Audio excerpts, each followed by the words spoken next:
Good morning, everybody. How we doing? Are we awake? Is anybody not awake? And I asked it yesterday and we had zero. Is anybody in pajamas? Is somebody in pajamas? Okay, awesome.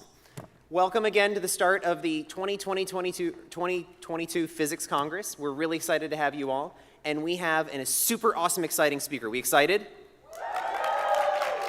Okay. So I don't want to do the introducing. As is tradition, we have the associate zone counselor do the introduction. So Serenity, come on up. And you are from Colorado or South Dakota Mines. I know, right? Hello, everyone. How's it going? Good. My name is Serenity Engel, and I'm the Associate Zone Counselor for SPS Zone 11. Woo! Not very many of us here this morning. You all must have been tired, but hopefully everybody here knows that the only requirement for membership in the Society of Physics Students is that you're interested in physics and astronomy.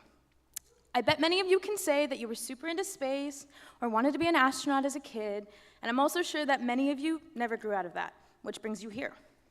If you can relate, you're just like Dr. Sarah Hörst. Dr. Hörst grew up loving to learn about space, although she never truly considered pursuing it as a career. She started her college career off at Caltech. Where are you guys? No, oh my gosh! Where she originally leaned towards studying chemistry. Luckily for her, people in the pursuit of physics and astronomy are very, very excited to talk about all the amazing things that we're learning. When a classmate explained the draw of planetary science as a major to Dr. Hörst, she marched right into the registrar's office and declared her intention of studying planetary sciences. And lucky for us, she's still doing it today. After earning her bachelor's degree from Caltech in planetary science and literature, Dr. Hörst worked her way all the way up to a PhD from the University of Arizona in 2011. University of Arizona? Oh my gosh. She studied Titan's atmospheric chemistry. The longing to study alien worlds brought Dr. Hörst to a career at Johns Hopkins University as a planetary scientist. The subjects of her work are a young scientist's dream, all about exoplanets and planetary moons. She simulated haze around exoplanets, played with the Hubble Space Telescope to learn about Europa, and measured wind speeds in the atmosphere of Saturn. And these are just a few of her many feats. By learning about other worlds, we gain a better understanding of the universe surrounding us and how our home fits into it all. Everyone, please join me in giving a warm welcome to the brilliant Dr. Sarah Hörst.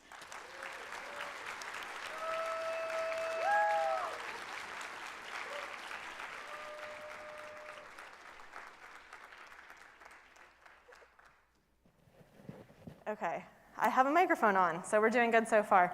That was probably the most amazing introduction I have ever had in anything ever, right? Okay. Also, I was just informed that I am Zone 4. So where are my Zone 4 people at? Okay.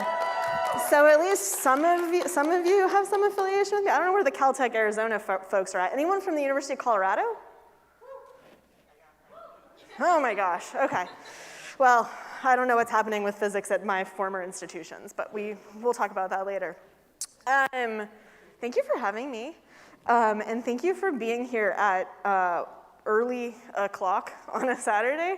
I hear rumors that you all were up quite late last night, so I'm impressed that you're here in vaguely functional form. Today, I'm gonna tell you why Titan is awesome, because it is, and talk to you a little bit just about how we approach questions in planetary science using a lot of the tools that you all are learning in your classes that you're taking now and in internships that you might be doing and stuff like that. But I received an instruction that I am supposed to tell you a little bit about myself. And you already just learned a lot about me, but luckily I have other things to tell you. So the first thing to tell you is that I grew up all over. And so this is kind of a map just showing my trajectory from where I started in Cleveland, Ohio, to Montana, then Colorado, then Kansas, Florida, off to California, then to Arizona, back to Colorado one more time, and then finally now in Baltimore at Johns Hopkins, where I've been for 8 years. People often ask me if I was military. No. The easiest explanation for my life was basically that I am the daughter of an academic, and so half of those moves were her academic career moves, and the other half of those moves are my academic career moves, and when you mush them together, it causes a little bit of a mess. You already know all of these things about me. I have a bachelor's degree in literature. It's actually one of the most useful things I've done in my career, I think. Nobody warns you how much writing you need to do as a professional scientist and how much reading you need to do, and so the skills that I developed in my literature classes were actually really important for my career. I did a senior thesis at Caltech. It was not in planetary science, it was in literature, and so my first real kind of hefty academic document was about female writers in 19th century United States rather than anything to do with planets. After I was at Caltech, I actually took a year off before I went to grad school. I was super, super burnt out. I didn't want to do science anymore. That sounded like the worst idea ever. To take the year off, I went and worked at the Jet Propulsion Laboratory doing science, which was not my original plan, but that's how life works. And I know a lot of you are thinking about grad school, some folks I already talked to this morning, and I cannot recommend enough taking a little bit of time off after undergrad if you have the ability to do that, because I think trying to go into grad school, if you're carrying some of that burnout from undergrad, can be really, really challenging. And so just a little life tip there. Okay, so a little bit about my science. I consider myself to be an atmospheric chemist who studies any atmosphere except for present-day Earth. And I do that in a number of different ways. So I have a lab, which is weird. People are like, planetary scientists have labs? Like, don't you study the things in space? We do. But we also like to simulate those processes in the lab where we can control them, because I can turn knobs and change temperatures and pressures. It's a little bit harder to do that with real planets. Do not recommend it. We've been trying that experiment here on Earth, and it's not great. In addition to our experimental work, we also use computer models. So I just want to see a show of hands of who knows how to code in Fortran. Yes. Now I know that I am in a room full of my people. So we write all of our atmospheric models in Fortran, yes, still to this day. Fortran 95, just so we're clear. Although I still run into some 77. And so we do some atmospheric modeling where we actually build these atmospheres in a computer where we can adjust processes in that way too. And finally, the third thing that I like to work on quite a bit is using actual data, right? We get data from telescopes, whether they're ground-based or space-based, and we also send spacecraft out into the solar system to take measurements, and so I do a lot of work analyzing that type of data as well. If I'm going to say anything about science, I have to show you my favorite humans. This is my research group, and it's actually not a current picture. We need a new picture. There are 2 grad students missing from this picture, so apologize to the 2 of them. But these are my humans who help do our day-to-day science, and hopefully we have some fun while we're doing it. And then lastly, as an introduction to myself outside of the science side, a couple of other things about me. So that's Bear and Gizmo. They're the goodest boys, very much so the goodest boys. Bear is the brown one. Gizmo is the one that has the half face like Gizmo in the movie that maybe none of you have ever seen, not sure. And so I have my 2 dogs, they're amazing. There's actually 4 dogs in my family because my partner also has 2 dogs that are Chesapeake Bay Retrievers, so we have a lot of chaos in our lives. In my spare time, I like to do a lot of athletic stuff, and I really like to be outside. And so there's a picture of me finishing the Baltimore Marathon last year. I'm going to make another attempt at it this year, so a week from right now, I will be about 42 minutes into 26 miles of running. So hopefully that goes okay. Thank you. So if you happen to be awake anytime between 8 and noon Eastern next Saturday, spare a thought for my feet, okay? And then one other thing I just wanted to show you because I'm so proud of it because it was really hard. This past August, I hiked the High Sierra Trail in California. I don't know if we have any people who like to hike. Someone over there is very excited. So that's good. It was incredibly hard. So part of the trail is that you hike to the summit of Mount Whitney, which was very hard, as it turns out. But we had made an attempt last year and failed for various reasons, and so it was nice to finally cross that off the list. 6 days, 75 miles, 50-pound pack. That was pretty intense. So those are just some other things about me that have nothing to do with my job, but they're one of the ways, especially, that I deal with some of the challenges of the job, especially when I'm stressed or dealing with burnout and things like that. Exercise has been something throughout my whole career that has really helped me. And so that's me. Okay, let's see. This is not me. This is Saturn. And so today I want to talk to you about Titan, and I'm going to tell you why it's really cool and how we explore it and stuff like that. This is Saturn. Titan, for those of you who can see, I don't know if I can, might like wander. You can't really see it very well, but it's this brown thing right here for that side of the room. I don't know if I can do it. I don't think my laser's powerful enough, but hopefully you can see it on that side as well. This is a picture from Cassini, and this is in some ways kind of the pinnacle of what we've been able to learn about the Saturn system. But this isn't where we started. So where we started was quite a few years ago. Titan was discovered by someone named Christian Huygens, who may be familiar to you for other reasons, because he's very famous in physics, in 1655. And these are the drawings that he made from his telescope. Saturn is the dot with ears. So those of you who've seen Saturn through a telescope, yes, no, okay. Well, we need to get you all a telescope.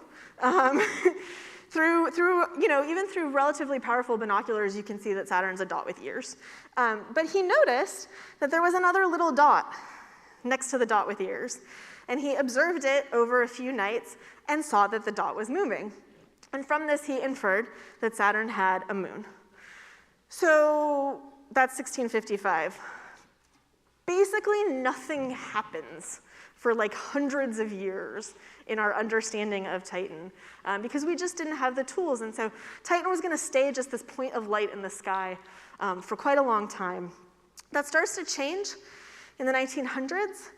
So this is a drawing that was made using a telescope in Barcelona. And this was actually the first claimed observation of Titan's atmosphere. So they claimed that they saw what's called limb darkening, which is something that you see when a planet has an atmosphere. And so they claim that they saw an atmosphere. There's been a lot of debate in the community about whether or not this telescope was actually powerful enough to be able to see such a thing. Although it has been pointed out that this particular astronomer was well known for having eagle eyes. And when you were working with these rudimentary telescopes hundreds of years ago, your eyesight actually mattered. And so it may very well have been that he was able to see things that other people may not have been able to see. So that's 1907. We're starting to think about this place as not just a point of light, but maybe a world that we can actually study. It's going to be another couple decades before anything happens. So the next thing that happens is this, which is gorgeous. This is a spectrum of Titan taken by someone named Gerard Kuiper, who you may have heard of for other reasons. This shows absorption bands that are in the near infrared that are shared by the giant planets, but not the other satellites. So Kuiper was looking at Jupiter, at Saturn, at Europa, Ganymede, Callisto, Io, and Titan. Titan looked like Saturn and Jupiter, not the 4 Galilean satellites. And he thought, what in the world is this? And it turns out this is the signature of methane. So this is a spectrum of methane in Titan's atmosphere. And so Kuiper wrote this paper called Titan, a Satellite with an Atmosphere. And I have always felt that this paper title is missing punctuation. I don't know if it's an exclamation point or a question mark or a combination of both, but this was a really big deal. And the reason that it's a really big deal is the following. This is a great graphic that was made by Emily Lakdawalla at the Planetary Society. She calls these the not planets. So these are bodies in the solar system that are spherical or spherical-ish that are not planets. And when you look at them, Titan prominently in the middle, one thing should immediately jump out at you. You cannot see the surface of Titan. Titan is the only moon in our solar system that has a substantial atmosphere, and that in and of itself tells us that there is something important and interesting that we need to understand about this place. And so the fact that it has an atmosphere is a huge discovery. So that was the early 1940s. Again, nothing happens for a couple of decades. We're just starting to get the start of the space program. We're starting to build these more powerful telescopes. We send the Voyager 1 and 2 spacecrafts to the Saturn system, and they send back this. Now, you too can recreate the flyby of Voyager through the Saturn system in your own home with an iPhone and an orange. You will get a higher resolution picture and approximately the same amount of information as we got from this image. There could have been 25-foot-tall Titanians jumping up and down and waving their arms at the Voyager spacecraft, and we would not have known.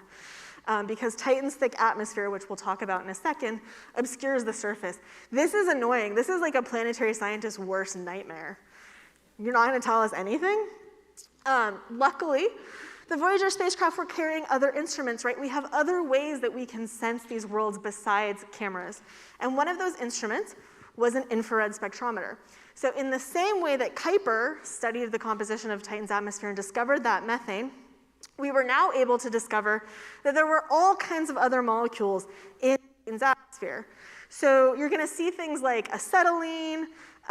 There's propane if you want to, have your friends over to barbecue for the weekend. There's hydrogen cyanide if you don't like them very much. So what we know from this image is nothing. And what we see from the spectrum is that Titan's atmosphere is chock full of organic molecules. So now everyone's hearts are racing, right? Is there life on this planet? This is the most complicated organic chemistry we have seen anywhere in the solar system besides our own planet. And the reason Earth's chemistry is so complicated is because we've got creatures running around on it.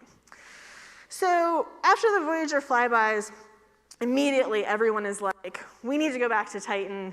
We have to start studying this place as a world. Immediately means different things to NASA than it does to you and I. And so it's going to take us another 30 years to do much more about this. But before I get to that, I'm just going to do a couple fast facts about Titan. So Titan's the largest moon of Saturn. It has a mass of about 0.0225 Earth masses. With that diameter, it is actually larger than Mercury, so it's pretty substantial. The density is about 1.9 grams per centimeter cubed. That means it's about half rock and half water ice. We now know that Titan is mostly, if not fully, differentiated. So it has a core, a rocky core, just like Earth. And so the crust is actually made out of ice, not rock. The surface temperature is a balmy 94 Kelvin. So don't forget your warm coat if you go there. The surface pressure is about 1.5 bar, so 1.5 times the pressure at sea level here on Earth, which again, that's interesting. The closest planet in our solar system to having the same surface pressure that we have. And as I mentioned, it's the only moon with a significant atmosphere. So one other thing to note about Titan, once we have just these pieces of information, this is a methane phase diagram. So on the x-axis, we have temperature. On the y-axis, we have pressure, right? The thing that is the T is Titan's surface temperature and pressure. Titan is extremely close to the triple point of methane. Just like we're extremely close to the triple point of water here on Earth, Titan's very close to the triple point of methane. That means that it is easy for methane to move back and forth between the liquid and gas phase at the surface. Solid is a little bit harder. We're not quite as close to triple point as we are on Earth. But that means that there's the possibility that methane can cycle between the surface and the atmosphere. And as you'll see, that has really important consequences for what's going on Titan once we were finally able to take Titan from this point of light into an actual world that we can study. A little bit more about the atmosphere. I just mentioned that it's quite dense. Although the methane was the thing that we first discovered in the atmosphere, it is actually not the main constituent. The main constituent is molecular nitrogen. Nitrogen is actually really hard to detect from remote sensing because it's a symmetric molecule, and so it doesn't really interact with light in a lot of ways that make it easy to find spectrally. But the main molecule is nitrogen, which is also the main molecule in our atmosphere. And so now we not only have this weird place because it has an atmosphere and it's a moon, but also it's the only other substantial molecular nitrogen atmosphere in our solar system. And we think that the composition of Titan's atmosphere now is relatively similar to the composition of Earth's atmosphere before there was life on Earth. Because the reason we have so much oxygen in our atmosphere is because of life. And so we can't build a time machine yet, although you all know things about physics, so maybe you'll figure that part out. But until you build me a time machine, we cannot go back to the conditions that were present when life originated on Earth to figure out how that happened. But we can and we do build and send spacecraft to Titan to try to study those conditions somewhere else.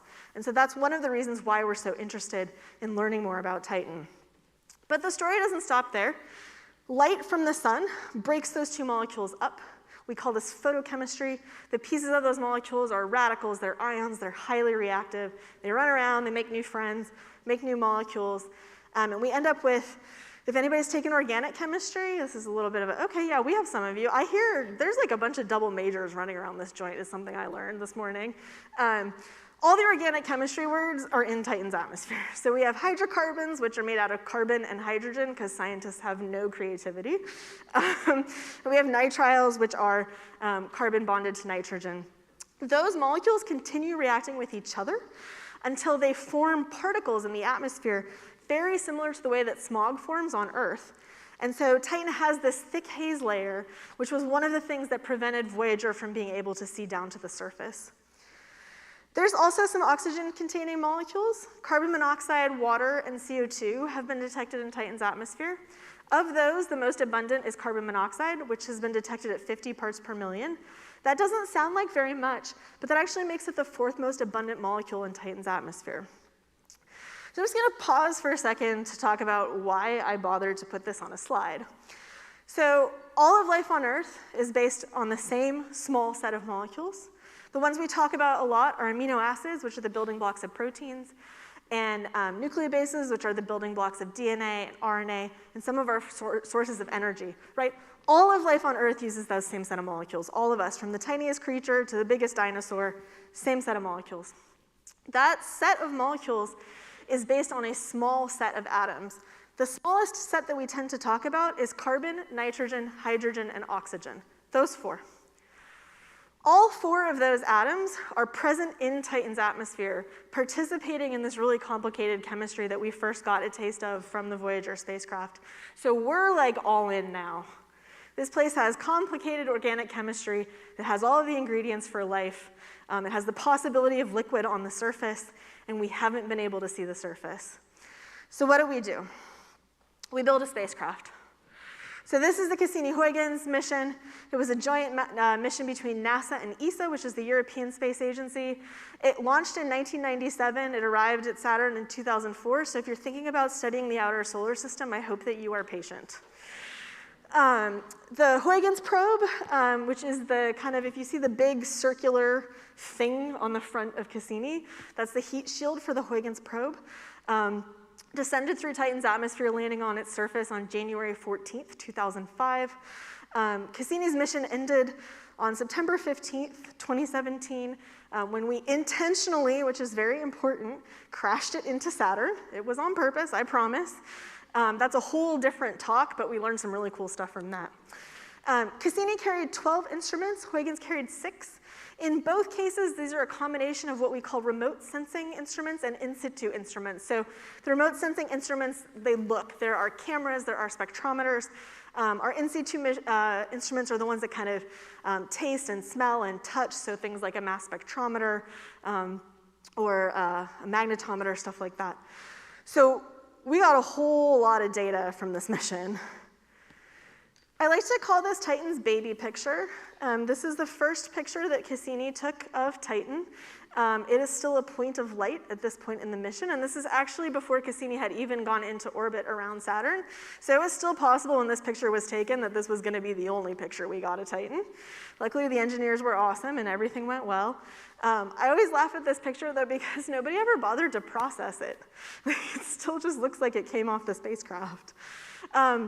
Luckily, we got much better pictures, and we learned lessons from Voyager. And so the cameras on Cassini were built with very specific narrow wavelength filters that could see through the atmosphere down to the surface, which allowed us to get pictures like this.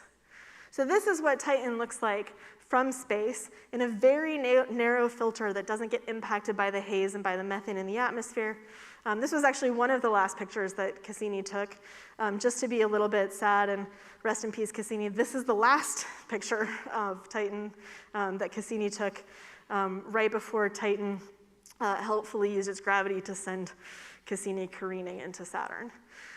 So those are some pretty pictures. I want to talk a little bit more about the chemistry that we're so interested in when I was talking about with carbon and nitrogen and all this stuff. And I realize you're a physicist, but there's all kinds of jokes to be made about physics and chemistry, and I'm sure you've all heard them, so I'm not going to repeat them. But suffice it to say, I trust that you and I can get through some chemistry together. So Titan's atmospheric chemistry is really complicated. I'm going to give you the simple version. The chemistry is driven mostly by UV photons. About 90% of the chemistry is being driven by UV photons. But there are some energetic particles because Titan is within Saturn's magnetosphere, and so particles that get trapped in Saturn's magnetic field come careening into the top of Titan's atmosphere very energetically, and they also drive some of the chemistry. The main thing that is happening in Titan's atmosphere is that methane is irreversibly destroyed by these processes. The current abundance of methane that we have in the atmosphere should only last about 10 to 100 million years. So that should have you asking all kinds of questions about why we even are seeing methane in Titan's atmosphere, and that is a whole rabbit hole that we are not going to go down today. If you desperately want to hear me talk about that for a couple minutes, you can ask me a question at the end. The major reaction that's happening in Titan's atmosphere is, punchline already, is methane is destroyed by UV photons.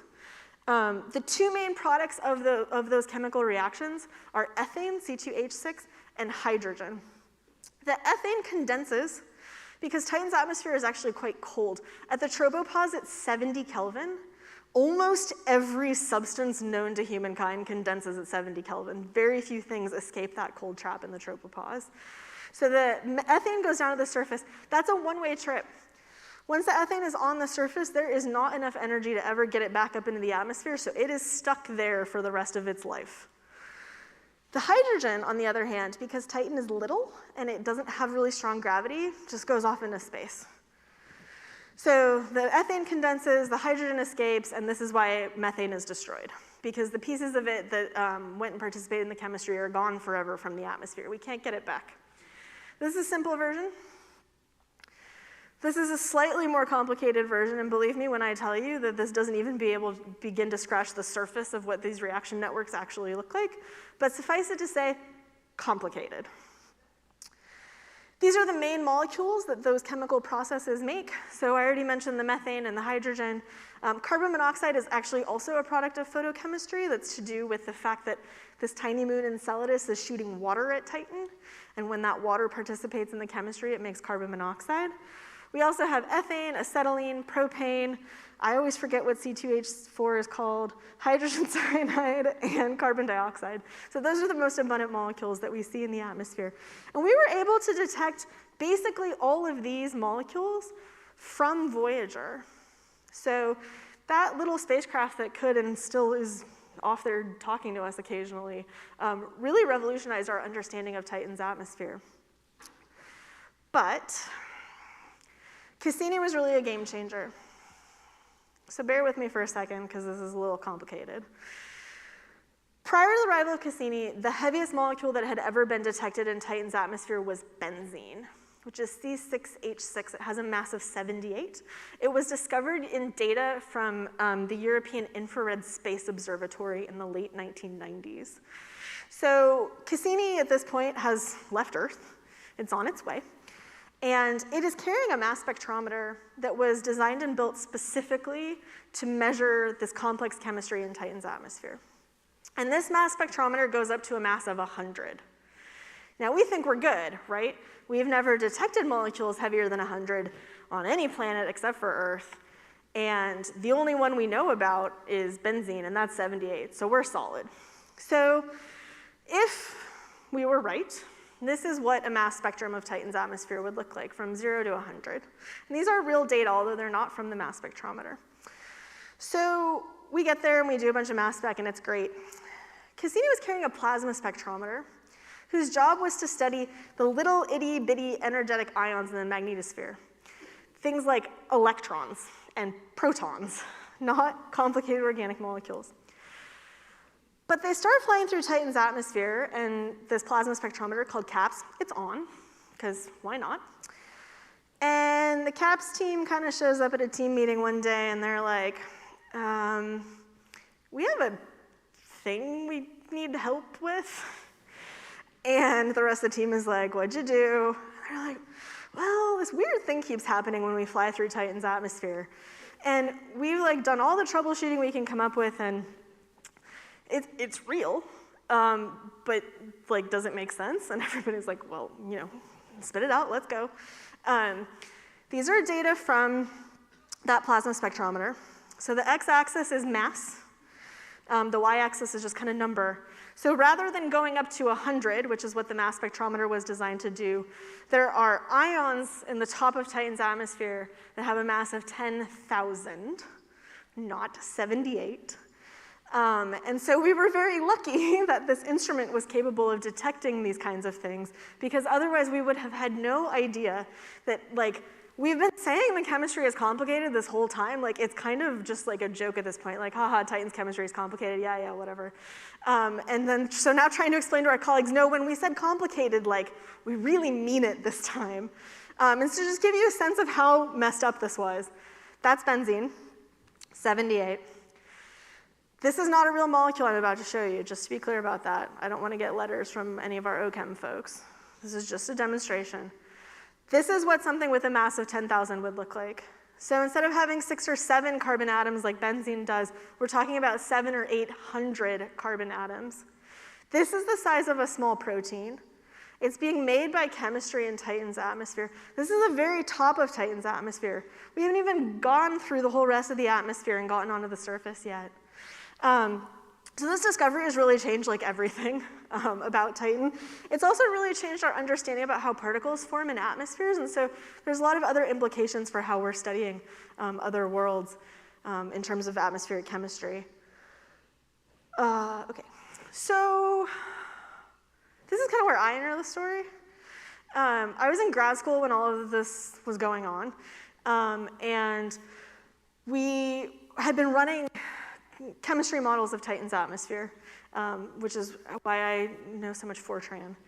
And then my advisor goes to this team meeting, and they show this data, and we're like, I was about to curse, but maybe I shouldn't. It's okay. We're like, fuck, right? I mean, because there's no way we're going to be able to run one of these models up to 700 or 800 carbon atoms for lots of reasons. It's too computationally intensive. We don't have the data that you would have to input into a model. It is not going to happen. So I am watching, our understanding of Titan's atmosphere just go up in smoke, basically, because we have no idea how to do this. The data that CAPS took, because the instrument wasn't designed to do this, it couldn't tell us what the molecules were. Right, it only told us that they existed. Titan is such a jerk. It's here, you may have one piece of information, and then you will have to wait 30 years, and then I will give you a second piece of information. And so we thought, okay, we can't get it from the data, which is the place you really usually want to get your information from. We can't get it from a model. That's not going to happen. We have one more tool in our toolkit, which is to go into the laboratory. And so we started working on a series of experiments to simulate the chemistry happening in Titan's atmosphere in the lab to help us try to figure out what these really complicated molecules would be. And we're still doing this work in my lab at Hopkins. If you're ever in town, shoot me an email. I'd love to give you a lab tour. So what we do is, it sounds pretty simple. We take simple, abundant atmospheric gases. So in the case of Titan, we usually do methane, nitrogen, maybe a little pinch of carbon monoxide if we're feeling spicy. We expose them to an energy source. There's 2 energy sources that are most commonly in use at this point. Either we use a plasma, which is what you're seeing in this picture, or we use photons from a UV lamp. This initiates the same chemistry that we see in Titan's atmosphere. It breaks those molecules up. They're really reactive. They want to make those octets stable. They want to have new friends. And so eventually that results in the formation of this complex organic solid that is suspiciously Titan colored. And then we can study all of those processes. We can tweak the temperature or the pressure. We can put in a new molecule. And then we can subject these to every analytical technique we have on Earth to try to figure out what's going on. When we do that, one of the things we immediately find are molecules we're excited about. So I mentioned those nucleobases that are the building blocks of DNA and RNA. We find those. Biological amino acids, sure, why not? There's caffeine in this stuff. Like, I wouldn't recommend like putting it in your coffee in the morning, but there's definitely a lot of complex organics in here. And so now we know we got to get back, right? We need to understand this place. Is there life on Titan today? Like, has something exploited this chemistry to actually, become a living system? I'm going to talk a little bit more about what we've learned from Cassini, just so you understand why Titan's awesome, since that's the title of this talk. Then I'm going to tell you a little bit more about the future of Titan exploration. So this is the same fuzzy orange ball picture from Cassini this time instead of Voyager. So if you spend $4 billion on a spacecraft, you get a slightly higher resolution photo. We also learned that our Voyager pictures of Titan were a little too orange, so this is more what Titan would look like if you found yourself there personally, which if that happens for some reason, please let me know. I have some questions. Pack me in your suitcase, I don't care. So we've been able to learn a lot about the atmosphere. We've learned a lot about the hazes, and so this is just kind of a zoomed-in image of some of the structure that we see in the haze that we think is being caused by gravity waves, which you all know is not the same thing as a gravitational wave. That's occasionally confusing when you're talking to journalists. We've learned about the composition of the particles as well, and so we know now that there are all these organic chemistry words that I've mentioned before. We've also seen a bunch of clouds on Titan. So these are methane clouds. There's like 10 different flavors of clouds on Titan, which is very stressful for the people who model its atmosphere. So there's methane, ethane, benzene, propane, I forget, but there's a bunch. We've also seen evidence of rain on the surface, and so we know that we get these big thunderstorms, it rains, torrential downpours, and I'll show you some of the results of that on the surface in a second. As I mentioned, we built Cassini smarter than Voyager, and so we can see the surface. I showed you this picture before. This is gonna be really challenging, so pay attention, focus for 2 seconds. Titan's surface has two kinds of things. There is light stuff, and there is dark stuff. Is everybody still with me? Got it, okay. It's gonna get more complicated in a second, though. So the light stuff, we don't really know what it is. We sent the Huygens probe to the surface. This is the picture that it sent. It actually dutifully sent this picture over and over again for 90 minutes. Because that was how long it lasted after it landed on the surface, and it sent us this picture over and over again for 90 minutes. As far as we can tell, during those 90 minutes, no Titanian creatures wandered across in front of it, but there is a really epic cartoon where Huygens is sitting on the surface, and aliens are holding that picture in front of the camera, and there's like a whole alien civilization just like hanging out, like doing their Sunday chores and whatever. The surface is made, I'm glad you appreciated that. I'm like, you're more awake than I thought you were gonna be, and that's good, because I'm less awake than I thought I was going to be. So this is what the surface looks like. We think the surface crust is mostly water ice, but it's got a bunch of organics on top of it from all this atmospheric chemistry happening. So that's like the white stuff, who knows. There's two kinds of dark stuff, actually. This is why it's complicated. So the dark stuff at the top, and up is the North Pole in this picture, are actually massive lakes and seas. So instead of looking with the camera, this was taken by the radar. Cassini's radar could not care less about Titan's atmosphere, and so it's been a really powerful tool for studying the surface. Your brain wants this to be a picture. It's not quite that. When you're looking at radar data, anything that is dark is smooth at the wavelength of the radar. So Cassini's radar was 2.2 centimeters, so that means the stuff that is dark is smooth at a scale of 2.2 centimeters. This is actually incredibly dark to the point where like it is as flat basically as possible, and the only things that really do that are liquids. And then things that are brighter are things that are rough at that scale.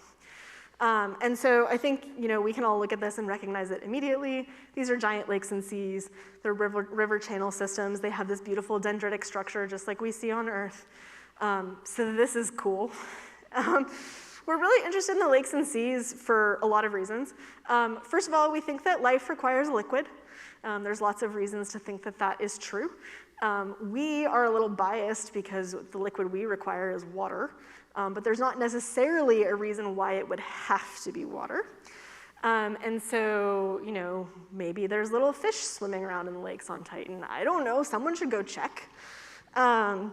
It's also a place that extra chemistry can happen because this material that's made in the atmosphere goes into the lakes and seas, and there's extra chemistry that happens, right? Some of it's soluble, some of it isn't, and so you end up with additional processing that happens, and so we would really like to understand more about that. So the dark stuff at the North Pole, all lakes and seas. All of the other dark stuff, which goes from the mid-latitudes in the south up to the mid-latitudes in the north, are sand dunes. Lots and lots of sand dunes. They look like this to the Cassini radar. They are extremely similar to sand dunes on Earth, particularly the ones that are found in the Namib Desert. If you've been paying attention thus far, you may have heard me say that there's no rock at the surface of Titan, and now I'm suddenly talking about sand. This is organic sand. People sometimes call these the plastic sand seas of Titan or something like that, but the sand is made out of the organic material that is made in the atmosphere. So that's weird. Still haven't figured out how that works. I had a grad student who spent 5 years trying to figure it out. She made a little progress, but still dicey. So those are the sand seas. There's one other place on Titan that we're super interested in, and this is relevant to when I'm talking about the future of Titan exploration, and those are impact craters. The reason that we're interested in impact craters, and here's an example, is that when something impacts into Titan, the top of this giant melt pool that will form immediately flash freezes. It is cold. But ice is actually a pretty decent insulator. And so once it flash freezes at the top, the pool below can actually remain for tens of thousands of years. Now there is very, very, very, very, very little water in Titan's atmosphere, so most of the organics on Titan have never met a water molecule. It's like new phone who dis, like they don't know what's going on. So they will reactions that are called hydrolysis. When we take these materials that we make in the lab and we put them into water, we get all kinds of molecules that are really interesting for biology. And so this is one of the places where we want to go look and see and answer questions like, how far can this chemistry proceed? Like, do we get fish out of this? Like, what is happening? Or where does it stop and why? These are questions that are going to help us figure out what the processes were that led to the origin of life on Earth. So that's a little bit about what we've learned about Titan from Cassini. I want to talk a little bit more about the surface, and I always love to show this when I have time to talk about it a little bit, because we really didn't know anything about the surface before Cassini. I showed you those pictures. We really hadn't gotten to the point where we were able to study Titan as a world rather than a point of light. This is from my undergraduate institution at Caltech. I was on a whiteboard that was there, and it was this Titan bedding pool. What will the Huygens probe land in? Because we didn't know. That's why it's a probe and not a lander. There were the people who picked the safe choices. It's going to land on ice. It's going to land on tar. Actually, only one person said liquid, which is, in retrospect, obvious, but at the time was kind of scientifically surprising. A really lot of people thought we weren't going to be able to figure it out, which is probably actually the closer answer, to be completely honest. My undergraduate research advisor is Mike Brown, who you might know from Killing Pluto. But he's the one on the bottom, and it says, if you can't read it, it'll be tar, but we won't be able to tell, which is probably the answer. But I like the two further ones the best. So 2 people were incredibly pessimistic and thought that Huygens would be dead on arrival. One person was extremely optimistic and thought that it was going to get eaten. And so I just show this to show the span of where our knowledge was at when we sent this probe to Titan. We really had no idea what was going to happen when it landed on the surface. And now we're to the point where we're talking about whether or not there might be fish in the lakes. So it's amazing how a little bit of information can really dramatically change your understanding of a planet. And that's one of the reasons why planets are so cool. Also, I should have said this at the beginning, like, I have already spent this whole time saying planet when I'm talking about Titan. Obviously, it's a moon, but it does planet things, and so we use the planet word. It's not like any kind of political statement or anything. I am going to skip this slide. Maybe. There we go. Okay. Does anybody know what this is?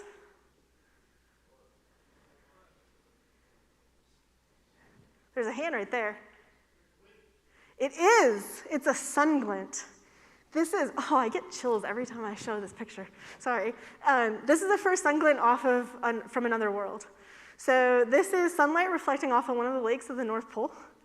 The lake did not have a name at the time. Once they went back and looked at the spacecraft trajectory, they could figure out which lake it had reflected off of, and it didn't have a name. All of the lakes on Titan have to be named after lakes on Earth. That's our naming convention for our lakes. And so they named that lake Jingpo Lacus, which means mirror lake, which I think is pretty cool. And this is literally just in here because I think every human on Earth should see this picture. So mission accomplished. Not that you're every human on Earth, but I'm slowly getting to everybody. I'll get there eventually. So Titan's cool. It has the key ingredients that we think are really necessary for life, and this is driving our future exploration. So we have energy. Although it is not a lot, sunlight does get to the surface. So Titan, at the top of its atmosphere, gets about 10% of the sunlight we get here on Earth, just because it's farther from the sun. Of that 10%, about 10% of that gets down to the surface. So the brightest it ever is on Titan is kind of twilight here on Earth. So it's not dark, dark, but it's not, you're not going to go sun tanning. So we have sunlight, but we also actually have energy from photochemistry. So those molecules that get made in the top of the atmosphere, a lot of them have triple bonds. I think many of you know that triple bonds are very energetic, and so that energy is carried down to the surface, and it's theoretically possible that some type of creature could figure out how to liberate that energy and use it as a source of energy for itself. So we've got that one. 1 point for us. The second ingredient we think is required for life is organic material. We're fine. Moving on. We have a ton of that. We have liquids.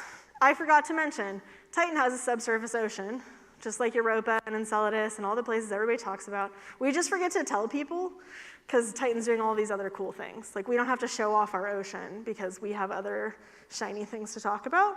But there is liquid water in the subsurface, and there has been liquid water available for short periods of time on Titan's surface in its past, as I mentioned before. But we have two liquids. We don't just have one liquid, we have two liquids. So our other liquid is methane, like I mentioned before. We have this active methane cycle, like the Earth's water cycle, and there are people who are much smarter than me who have been figuring out ways in which liquid methane could actually support alternate biological systems that would use methane rather than water. So that's pretty cool. So we have all these ingredients, and it seems like we should go check to see if Titan has life. And so on Titan alone, we can really study this prebiotic chemistry in this environment that's very Earth-like, right? We have lakes and seas, we have rainstorms, we have all of these geologic processes that are very similar to Earth. We have chemistry that we think was similar to the time when life originated.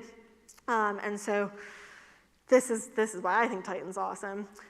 So we should go learn more about it. So that's future.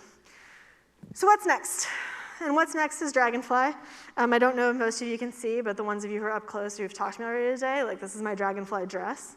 It's very important to be branded at all times. Dragonfly is a mission to explore Titan's prebiotic chemistry and habitability using a mobile platform.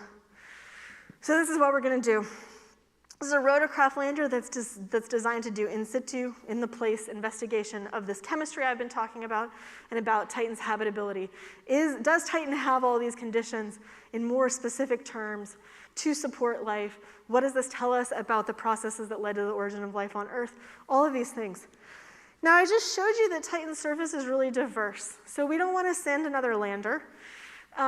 Rovers are not great on Titan for a lot of physics reasons. Lubricants start doing weird things at 94 Kelvin, and it's not great. And so instead, we are going to send a mobile platform and take advantage of the fact that Titan is a great place to fly. So Titan's gravity is about 1/7 that of Earth's, and the atmosphere is about 4 times denser. If you personally were standing on the surface of Titan, which again, if you find yourself in that situation, please let me know. You could attach some balsa wood to your arms, flap your wings, and fly under your own power. It is that easy to fly on Titan. So we would be kind of not taking advantage of the situation if we didn't also fly. So that's what we're gonna do. We're gonna do detailed surface measurements. We're gonna look at the composition, the geology. We're gonna look at the meteorology. We are going to look for seismic activity to try to understand the interior better. And we're going to do all kinds of science also while we're flying to better understand the context of what we're studying when we get on the surface. So I'm gonna tell you a little bit about Dragonfly with the last few minutes that I have. So Dragonfly has 3 big picture science goals that I've alluded to already. So we really want to nail down the prebiotic chemistry and understand all this material on the surface. We still haven't identified most of those molecules in the atmosphere because we couldn't with Cassini. And the ones on the surface have undergone even further processing. And so we want to figure out what that material is and what that might mean for the origin of life on Earth, the possibility of life on Titan, et cetera. We want to really understand the environment better. What are the atmospheric conditions? Where does the methane come from? How do things flow between these different reservoirs? And also, how does water play into this, as we think that water might be important for some of the chemistry? And since we're there, we might as well look for biosignatures. So this is not a life detection mission. If we do not find life, we will not have failed. You can feel free to ask me what I think about the prospects for life on Titan, and I will tell you that I have no idea. But we will look for weird things in our data, and we will find weird things in our data. I can promise you that already. We will then have to spend a lot of time trying to figure out if the weird thing is weird because there's life or because of something else. But those are our big picture science goals. So how are we going to do that? We're going to a crater. So this is called Selk Crater. We are going to land just a little bit south of it in an area that are called interdunes. The reason that we're doing this is that we do not have good imaging of the surface. I showed you that already. When we send a Mars rover to Mars, at this point in our scientific history, we have sub-meter scale imaging of the place where we are sending our landers. We can say, you need to land right there. And then the engineers will land the rover right there. We do not have anything even remotely resembling that type of information of the surface. And so we are using physics to figure out where we should land. And what we know about interduned regions on Earth is that they tend to be very flat and very uniformly size sorted. They are boring. Boring is good for landing. And so we are going to land in the interdune regions just to the south of Selk Crater. So that we can land somewhere safe. Our landing system will allow us to avoid large things that would be bad to land on. But other than that, it's going to be a little bit of crossing our fingers and hoping for the best. The reason that we're going to a crater, I already told you, because we want to understand what happens when water interacts with the organics. This particular crater allows us to look at a lot of different surface features. So we can look at dunes, we'll look at the interdunes, we've got the impact crater deposits. We'll be able to see all different kinds of things. This image of Selk is actually a composite of radar data, which I showed you that has just is it smooth or not, and data from one of the spectrometers that tells us information about composition. So the important thing about that picture, there are different colors. And that tells us that there's different composition material on the surface in that area. And so we'll be able to study all those different things. So when we get there, we're going to spend about 2.5 years exploring the surface. As long as the spacecraft keeps working and NASA still exists and is funded, we'll be able to go for longer than that. We will eventually fly up to about 180 kilometers, depending on a lot of things. Please note that we have not really started building hardware yet, and so these numbers are all a little bit subject to change as we actually have a real spacecraft. But this will allow us to explore on the order of 24 unique sites as we're doing this. And one of the things that's really cool is that we're going to be doing reconnaissance on every flight. And so Our first landing is going to be the only one where we don't have information.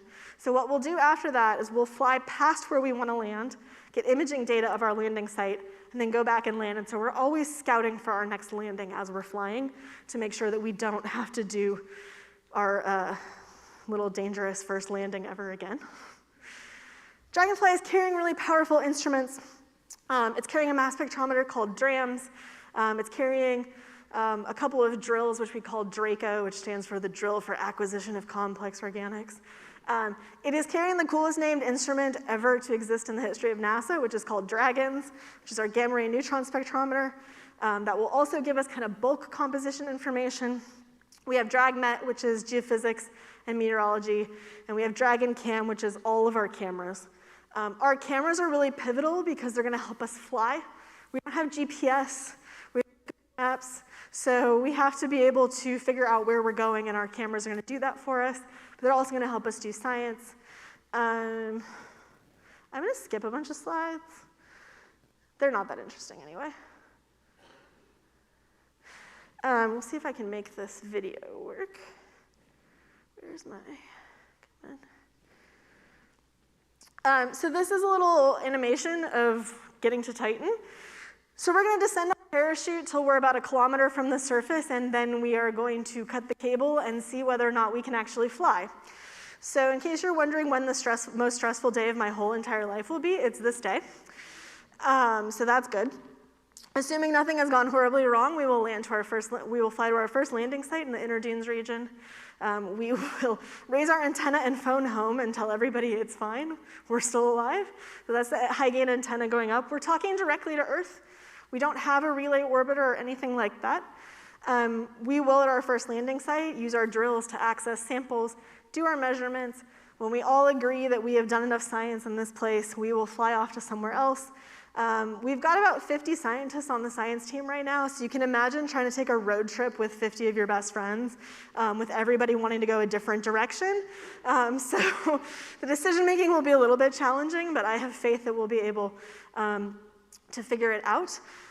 If you think that I have convinced you that Titan is awesome, which hopefully I have, and you want to know more, there's 2 really excellent books, which were both written by the person whose title on Dragonfly is now Mission Architect, and he is one of the people who first had the thought, why don't we send a rotorcraft lander to Titan and call it Dragonfly.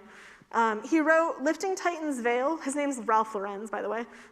He wrote Lifting Titan's Veil before Cassini got to the Saturn system, so it talks a lot about all the stuff I just told you.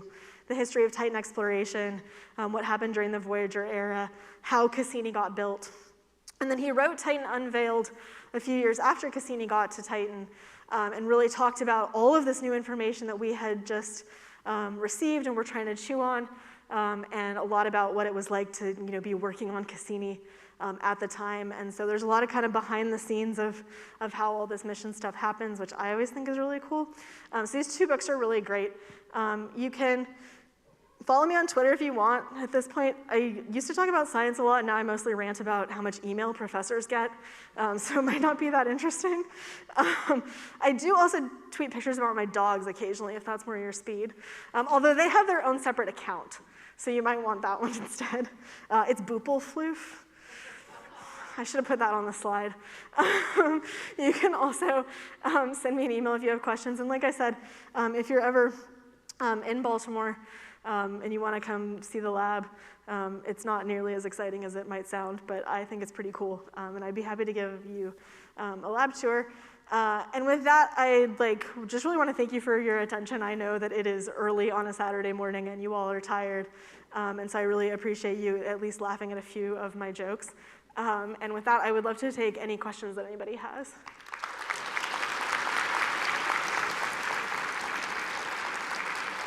That was phenomenal. Let's give her a standing ovation, everybody. Round of applause.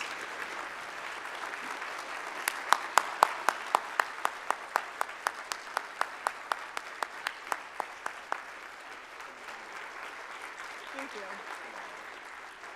Okay, so I'm sure you all want to know what the fish look like on Titan. So we'll take questions and we'll alternate. You first. Hi. Love you. You're great. I Thank really you. want to know about in between these amazing events, like what you do in the lab more day to day, and what your just daily life looks like. Yeah, that's a great question. Email, as I alluded to. I think one of the things that's really cool about being a professor, but I think it's true of many careers in STEM, is that I don't really have a typical day.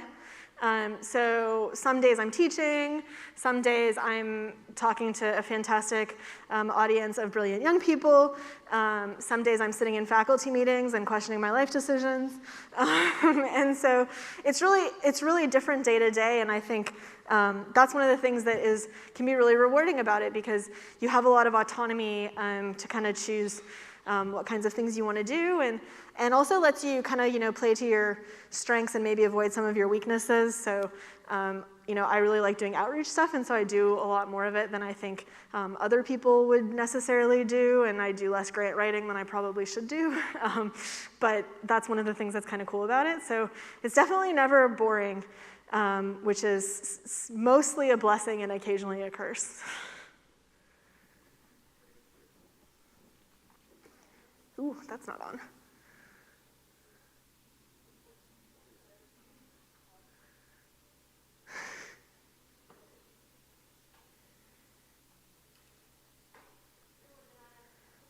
Here, we can solve this problem. Look at me go. I am a mobile microphone. Oop, Hello? Hi. Sorry. I wasn't fast enough. There were chairs in the way. It's cool. Hi, I'm Talar. I loved your talk. Thank you. You had mentioned that all lakes on Titan have to be named after lakes on Earth. So I was wondering, if you could name a lake on Titan, what would you name it? Oh my gosh.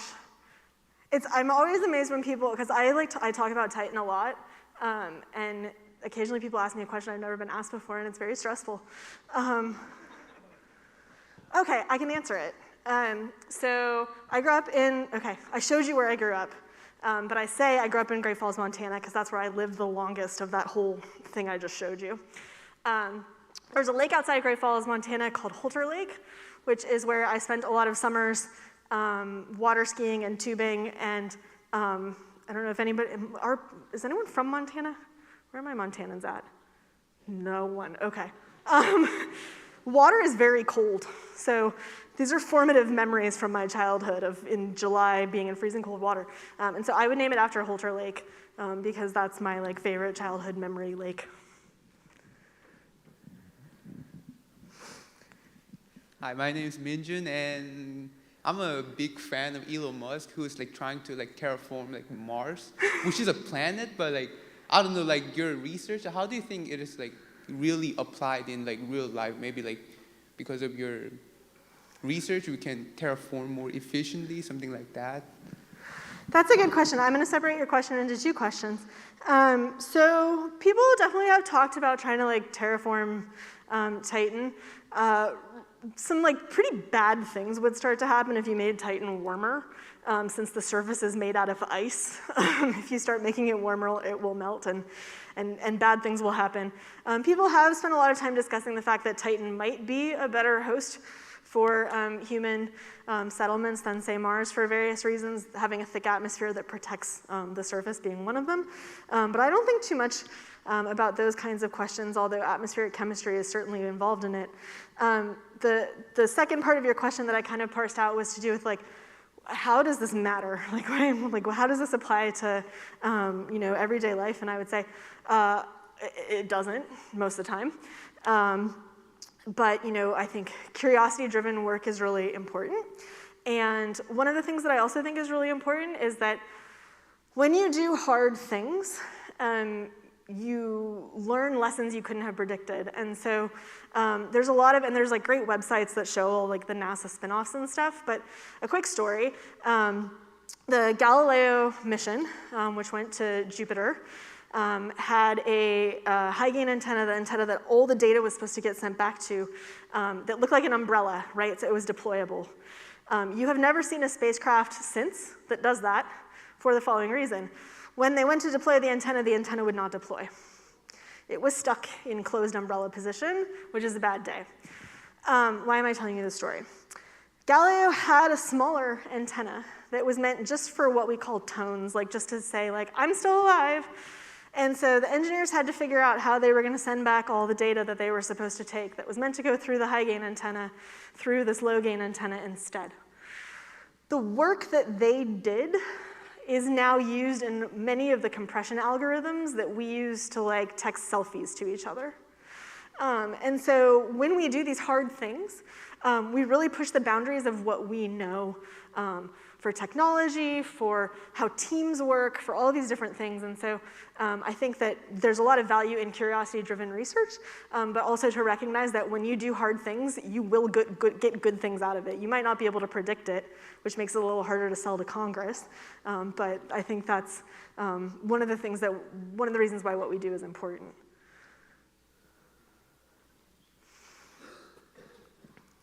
So regarding the meteors hitting the planet, because of the thicker atmosphere, wouldn't only pretty big meteors make it through? And also, would this heat up the atmosphere in that area a decent amount? Yeah, so those are great questions. So I didn't really mention this when I was talking about the craters on the surface, but Titan's surface actually has very few craters. We've only definitively identified about 20. And so that also makes it very analogous to Earth, right? We don't have that many craters on Earth because the surface is very active, but also because the atmosphere will break up the smaller ones, and so only the big ones get through, which if that ever happens to us is gonna be real bad news. It was real bad news for the dinosaurs. So yes, a lot of the asteroids and comets that enter Titan's atmosphere would not make it to the surface.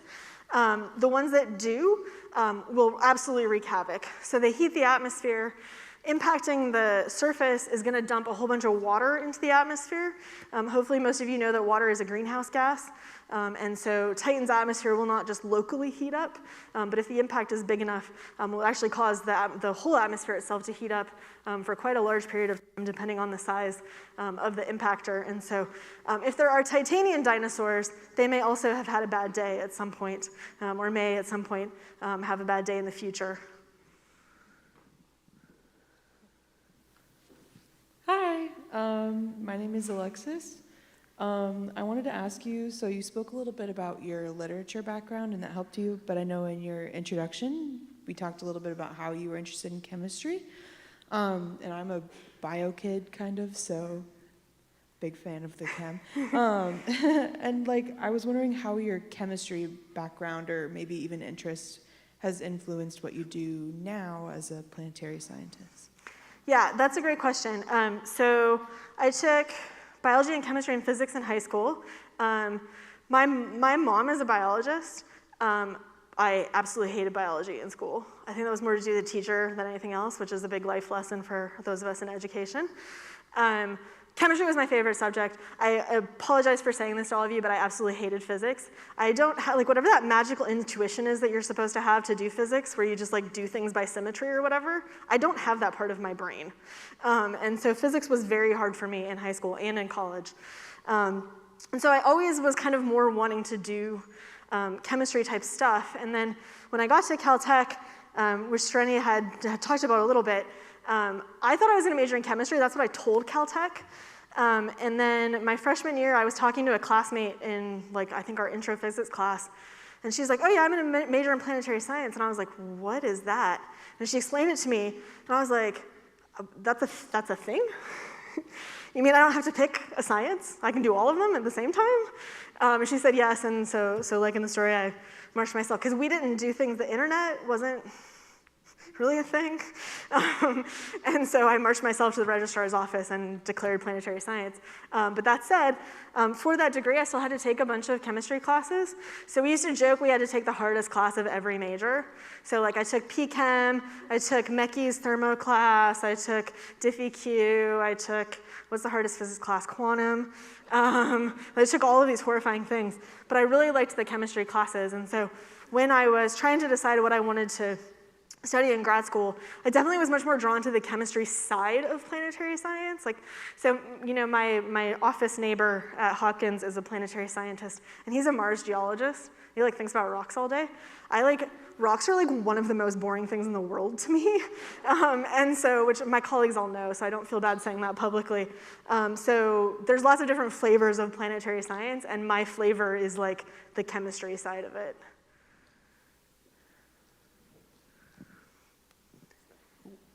Hello. Thank you for the amazing talk. I'm a little jealous of your job, to be honest. So one of the things I've heard about Titan, as I've kind of been interested in constantly, is the theory that there might be cryovolcanoes on Titan. And I know on Earth, volcanoes can be a really big driver of atmospheric chemistry. Have you considered cryovolcanoes at all in your work? Because I know they're still theoretical, but.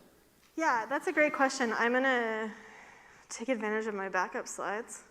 Watch this. So we know about one cryovolcano in the solar system because this is called Enceladus.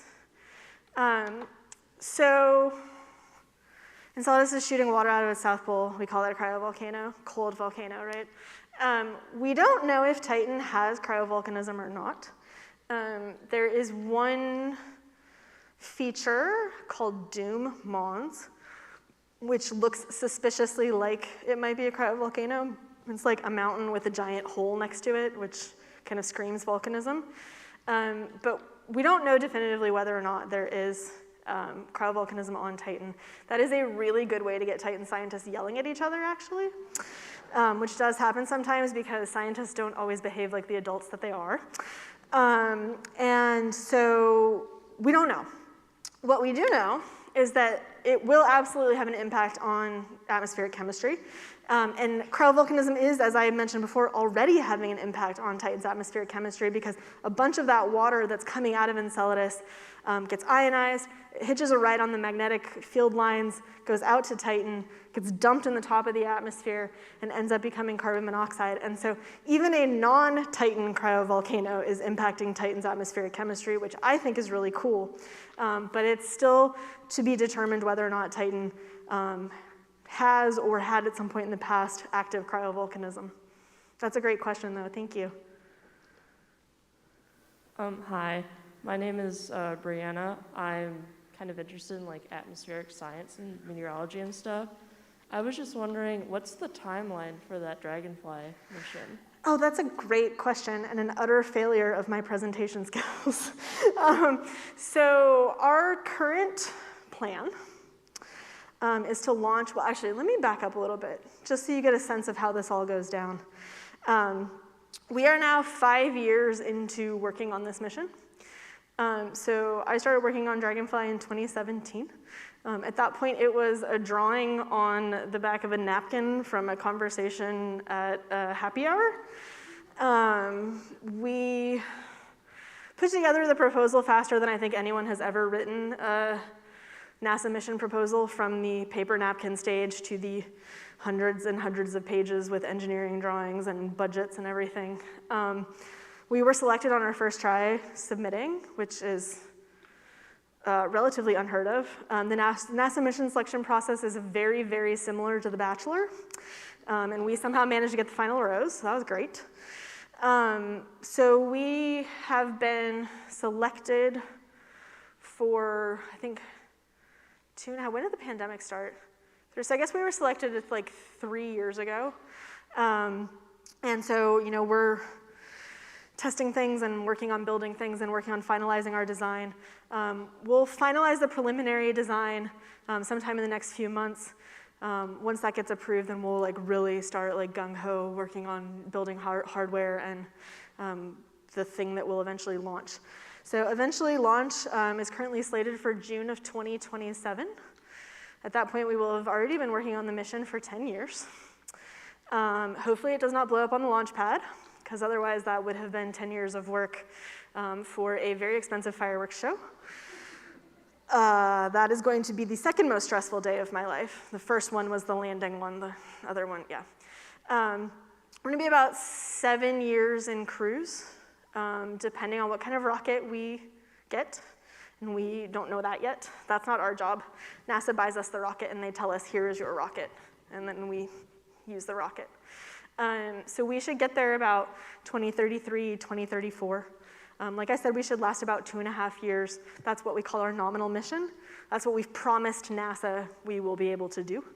Hopefully it will last longer than that.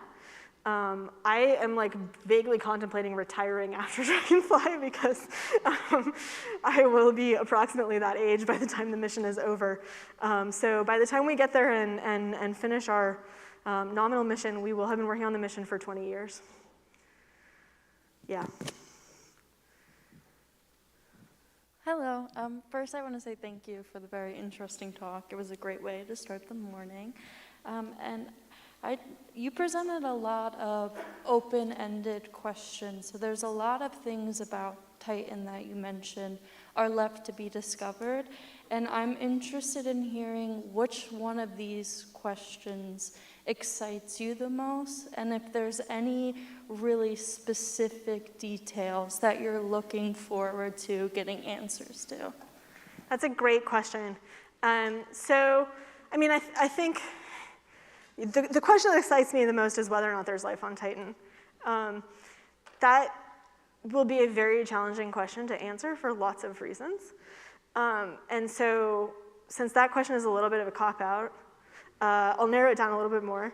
I'm very much looking forward to having a much more detailed understanding of the composition of the surface and what that means for the processes that are happening in the atmosphere, because we really don't know what atmospheric chemistry is actually capable of doing, right? How complex can the molecules get before life has to be involved? We don't know the answer to that question, and Titan's going to help us figure that out. So I'm most looking forward to the mass spectrometer data in like the scientific part of me as a human. I will freely admit that the like human part of me as a human is really looking forward to the camera data. We have one picture. Well, we have 150 of one picture of the surface. I don't know how many it is, but it's like something on that order. And you know, Titan is this dynamic world, and we have these beautiful pictures from the Mars rovers that really show Mars is a place you could go for a hike and have a picnic. And I mean, I wouldn't recommend that unless you've got a nice spacesuit, but like, you know what I mean? It's really a real place, and we know from all of the data and all of our models and everything else that Titan is also this real place with waterfalls and rainbows and all of those things, but we've never gotten to see it. And so the human part of me is so excited about finally getting to see it that way. The pictures will not be as pretty. The atmosphere makes it very hard to take, you know, these beautiful vistas and all of this stuff. And so don't expect Mars rover pictures, but I promise you they will be infinitely better than our one picture over and over again at the Huygens landing site. You mentioned a drill on the Dragonfly, and I was wondering how you even begin to remotely analyze the chemical compounds in these samples. Yeah, that's a great question. So our drills are being built by a company called Honeybee Robotics, although they got bought recently, and I can't remember who bought them. So we're just going to call them Honeybee for our purposes. They've built all the drills that we fly. They're like a space drilling company. Do I have the video? Maybe I do. I don't have the video in here, I just have the pictures. So these are some pictures of how the drill works, although there's a really cool video. So basically, the drill is going to drill, as one does, the details of which are still being finalized. And it uses this kind of nifty vacuum system to pull the material into the spacecraft. Now the trick is we want to keep it cold, because it was cold on the surface, and if we warm it up, it might start doing chemistry before we get to study it, and we don't want that. And so then it's going to get put into these little sample tubes where we will actually be doing some wet chemistry. So if anybody has ever done mass spec, which I don't know, has anybody ever done mass spec? A couple of you, oh, okay. Well, have you ever heard of MTB STFA? Okay, so we're going to be putting some compounds in to help with the mass spec process, and so then they'll be analyzed in the mass spectrometer. And so the only instrument that will actually be studying the materials from the drill is the mass spectrometer to do the composition measurement. But we have a camera, microscope isn't quite the right word, but it's going to be looking at like the small scale structures, and we'll be able to look at the drill tailings. So one thing we want to make sure is that we don't ingest anything that's going to like gunk up the works. And so before we actually decide to ingest a sample, we'll have a step where we actually look at what happened when we drilled to make sure that we're not like going to stick bubble gum into the instrument or something, because that would be a bad day. But it'll mostly be the mass spectrometer, and then all the other instruments will just be basically doing remote sensing, including the gamma ray neutron spectrometer, which will just tell us kind of what the bulk composition is under us. So it'll tell us like, oh, there's a bunch of carbon, or oh, there's a bunch of oxygen, and then we have to kind of do some math to figure out if that means water or ethane or whatever else. Hi, I'm Maya, and I was just wondering if the lakes on Titan have methane, C2H4, I think it was, or water. That's a great question. The lakes are mostly methane and ethane. Ethane is the main, as I mentioned, is the main product of photochemistry, and it's also a liquid at Titan surface temperatures. One thing that's really cool, which like my colleagues are way smarter than me, they've managed to figure out, so I showed you, okay, the radar, it's like the lakes are flat, right? Like you're not getting any information. Lack of information turns out to be information.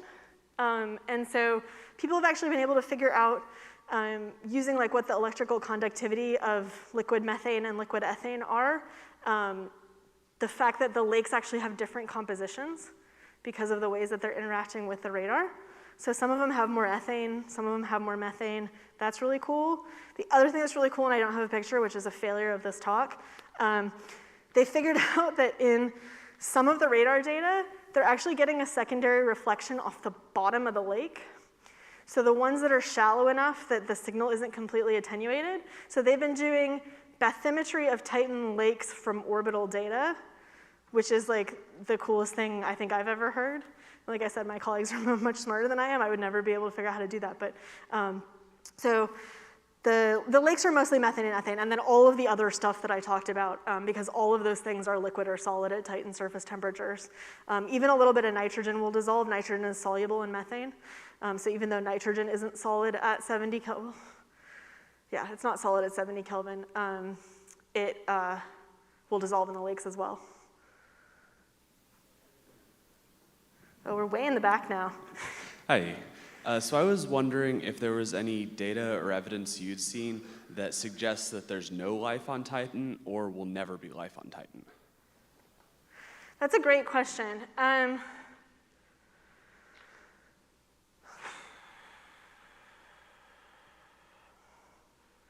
It's a thing that's hard to prove in either direction unless you have like elephants tromping in front of the camera, right? Which I don't think we're going to get that lucky, although, you know, you never know. I think the main argument, the people who are more interested in like Europa first, if we're sending a life detection mission, would make about Titan is the lack of long-term stable liquid water on the surface. Right, their team, water is the only solvent that life can be based on, therefore Titan can't have life. I think that is probably the strongest argument a person could make for there not being life on Titan, but that is an extremely Earth-centric interpretation of how life works. And I think if we've learned anything from our studies of the universe, both from the small scale all the way to large scale, is that nature is like wildly more creative than we are.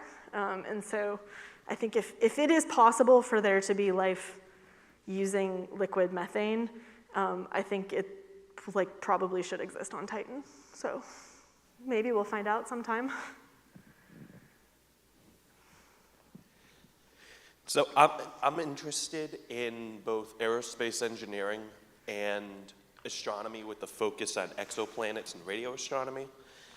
And I was involved with the Lucy mission, La Space Academy, where we had to design a probe that would land on the surface of Titan, on one of its lakes, with some instrumentation. My question is, I've been focusing on the engineering side aspect, but what more should I do with the science side beyond astronomy or physics to really focus in? That's a great question, and I'm remiss because I did want to say something a little bit about this earlier on. One of the things that I think is really cool about planetary science is we have people from like every background. So one of my graduate students right now, her undergraduate and graduate degrees are in aerospace engineering and maybe mechanical engineering. I forget what her undergrad degree is in, but she did her master's in aerospace. She was working as an engineer at the Applied Physics Laboratory for like a decade, and she decided she wanted to do more science side stuff, and so she's getting a PhD now. When she came to me and told me that she wanted to do this while still working as a full-time engineer, I told her she needed to learn how to make better life decisions. But I told her that if she wanted to try, I was willing to help her. The other thing I told her is, you don't necessarily need to do this. Like, we have people who are planetary scientists who, when you find out their background, you discover they don't have a science degree. They came from engineering, or they came from, a different field. And so I think it sounds to me like you're already doing all the right things, if that's, the area that you kind of want to pursue. And so I think I just keep doing what you're doing. Hi, thank you for the amazing talk. It was really interesting. I actually had a question about while you were in part of the Cassini project, was there a point of time where you were like really disappointed and lost hope in the project, and what kept you going even after that sort of period? That's a great question. It's so interesting when you give a talk like this because it's just like one success after another, right? And and the science that I talked about today is, work that's been done collectively by hundreds of people, right? And so it's like our greatest hits. I was gonna say mixtape, and then I remembered how old you all probably are, and that's gonna be the wrong analogy. But the number of failures that were involved in that whole story, it way outnumbers the successes, right? And so I worked on 3 different projects in grad school at the beginning that are nowhere on my CV because they all ended in nothing, effectively, other than maybe slightly improving my Fortran skills. And so I think that's personally one of the hardest things for me still, even though I've been doing this for 20 years. And I remember it being one of the things that overwhelmed me the most when I was a brand new grad student, was just like, I don't know, when you're an undergrad and you're working on a problem set, like, someone knows the answer, right? It might not be you, but someone does. Hopefully the professor does, although I've occasionally run into situations in which the professor didn't know the answer.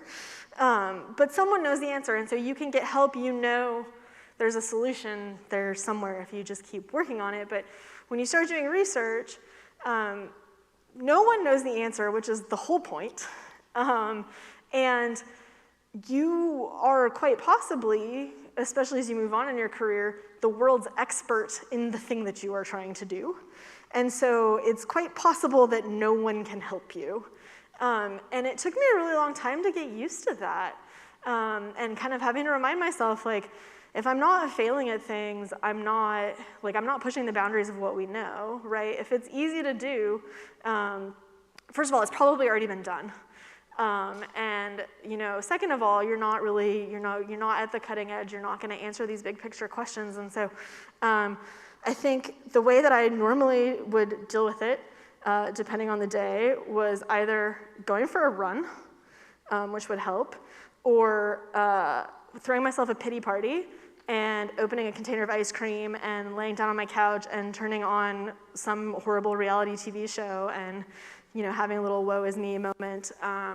But the moment where you know something that no one else on earth has ever known are so incredible. I think that really helps you on the times when everything is awful, and also the times when you just are doing email all the time and nothing else.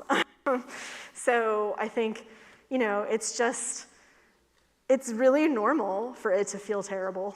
And I think we need to do a better job of making sure that people know that, and creating a culture where we kind of are all on each other's like same team, and recognizing that, yeah, like today went bad, my code didn't run, like my advisor was mean to me, like I don't know, but you get through it. So I think we're out of time for questions. Let's give a round of applause.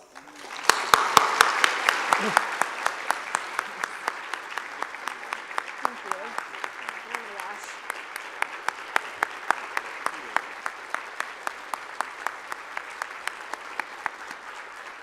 And on behalf of all of the students and the faculty, I'll let her. Sarah, we just want to say thank you for coming all the way to talk to us today. On behalf of SPS, we want to give you a little spherical plushie and a few other things that are really special as well. Can we get some love for Dr. Hörst? I have so many stuffed animals in my office. I'll like set him with all the other ones so that they can. I'm mic'd. I was just saying I have a lot of stuffed animals in my office, including the entire stuffed solar system. So the spherical cow can go hang out. He'll have new friends.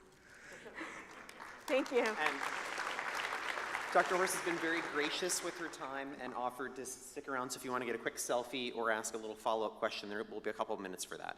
Okay. A couple pieces of. We have to go do the next thing. The exhibit hall is going to be opening up. You've all been there before, so if you're doing posters, you're going to do an awesome job, and I'll come down and swing by and say hey. Additionally, if you've lost anything, there is a lost and found. That lost and found is at the registration desk. And then we have something super special planned for the rest of today. At lunch today, we have lunch with the scientists and engineers.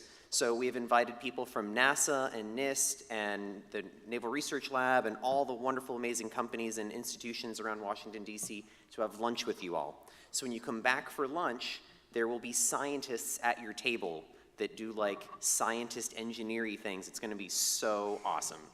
So just be prepared. Like you're going to see people you've never met and meet new friends and hear all about their lives and their careers and all the awesome things you can do with physics and... We got to do it louder. Physics and? Okay, awesome. So go to the exhibit hall, and I will see you back here at lunch after the exhibit hall, okay?